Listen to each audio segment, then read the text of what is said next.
Nandoon pa rin siya. Sa sulok. Tumingin sa akin. Kahit 3 taon na siyang patay.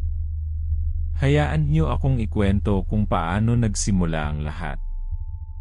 Bata pa lang ako, mga 9 na taong gulang, nang una kong mapansin ang kakaiba sa Tita Esther ko.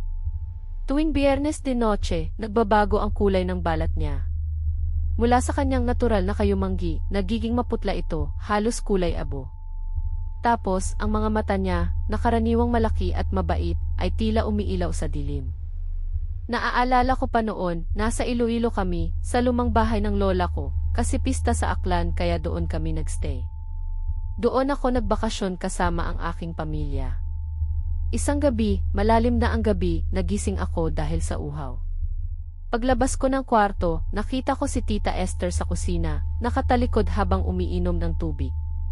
Ang balat niya, na nakikita sa bahagi ng braso niya, ay kulay abo.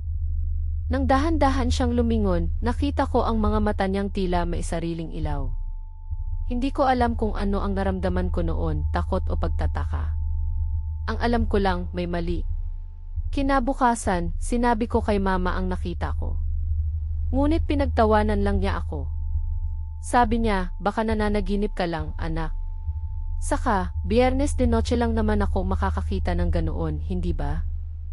At dito nagsimulang maging kakaiba ang lahat. Ang pagdududa ng kanyang ina ay lalong nagpakita ng problema. Hindi ito basta panaginip. Kung totoo ang kanyang nakita, ano nga ba ang ibig sabihin nito? Mag-comment ng kung naniniwala kayo sa mga ganitong kwento dahil lalala pa ito. Mama, totoo ang nakita ko. Hindi ako nananaginip. Anak, alam kong gusto mong maging espesyal ang bawat kwento mo. Pero minsan, imagination lang yan. Pero ang kulay ng balat niya, at ang mga mata niya, parang hindi siya. Baka naman, anak, dilim lang sa kusina kaya ganoon ang nakita mo. O kaya, naaninagan mo lang ang ilaw ng buwan sa mata niya. Hindi, Mama. Iba ayun. Parang may ibang tao sa loob niya. Huwag kang magsalita ng ganyan. Tita Esther mo yan. Mabait na tao ang tita mo. Ang pagdududa ng kanyang ina ay lalong nagpakita ng problema. Hindi ito basta panaginip. Kung totoo ang kanyang nakita, ano nga ba ang ibig sabihin nito? At magtiwala kayo, kailangan niyong manatili para sa susunod na mangyayari. Dahil dito talagang nagiging hindi ka panipaniwala. Sa sumunod na mga buwan, naging mas mapanuri ako sa bawat galaw ni Tita Esther. Lagi kong tinitingnan ang balat niya, ang mga mata niya. Tuwing Biyernes de Noche, nagiging maputla nga siya, at lumiwanag ang kanyang mga mata. Pero ang pinaka nakakakilabot, tuwing Biyernes ng gabi, may naririnig akong kakaibang tunog mula sa kwarto niya. Parang may kumakalabog. Minsan, parang may nagtatakbuhan. Pero pag kinabukasan, wala naman akong nakikitang kakaiba. Hanggang isang gabi, Biyernes de Noche na naman, nagising ako sa ingay. Hindi kalabog lang, kundi parang may nagkakalat sa labas.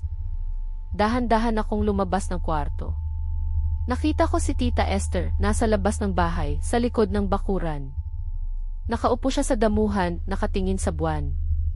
Ang balat niya ay kulay abo na, at ang kanyang mga mata ay parang dalawang nagliliyab na uling. May hawak siyang kakaibang bagay. Hindi ko maaninag sa dilim. Lumapit ako ng dahan-dahan. Paglapit ko, nakita ko isang sariwang atay ng baboy. Lumunok siya at mumiti. Ang ngiti niyang iyon ay hindi sa isang tao. Iyon ang ngiti ng isang gutom na nilalang. Tita Esther, anong ginagawa mo? Nandito ka pa, bata. Bakit hindi ka pa natutulog? Bakit ka may hawak na atay? At bakit iba ang boses mo? Gutom lang ako, anak. Gusto mo? Hindi. Anong nangyayari sa'yo? Wala. Matulog ka na. Delikado dito sa labas. Hindi ako matutulog. Alam kong may kakaiba sa'yo. Ikaw ba talaga si Tita Esther? Ano sa tingin mo? Hindi na ako nakakibo. Tumakbo ako pabalik sa kwarto ko. Kinabukasan, sinabi ko kay mama ang lahat ng nakita ko. Ang atay, ang boses, ang mga mata. Sa pagkakataong ito, hindi na niya ako pinagtawanan. Naging seryoso siya. Kinabahan siya. Kinausap niya si Tita Esther, ngunit siyempre, itinanggi ni Tita Esther ang lahat. Sabi niya, guni-guni ko lang daw. Pero simula noon, hindi na kami nagtagal sa Iloilo. Umuwi kami agad sa Manila. Hindi na rin namin pinuntahan si Tita Esther. Ang tanging balita na naririnig ko mula sa mga pinsan namin doon, ay nawawala na raw si Tita Esther. Nawala siya isang Biyernes de Noche. May nakakita lang daw sa kanya na naglalakad papunta sa gubat at hindi na siya bumalik.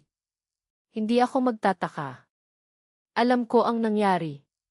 Alam ko kung ano siya. Hindi lang niya ako sinasagot ng direkta. Alam kong isang aswang si Tita Esther. Ang karanasan ni E ay nagpapakita ng matinding takot na maaring itago ng mga taong malapit sa atin. Totoo ba ito o kathang-isip lamang? I-comment ang inyong mga nararamdaman. At kung may sarili kayong karanasan tulad nito, ibahagi ninyo sa comments. Mag-subscribe para sa bagong kwento araw-araw.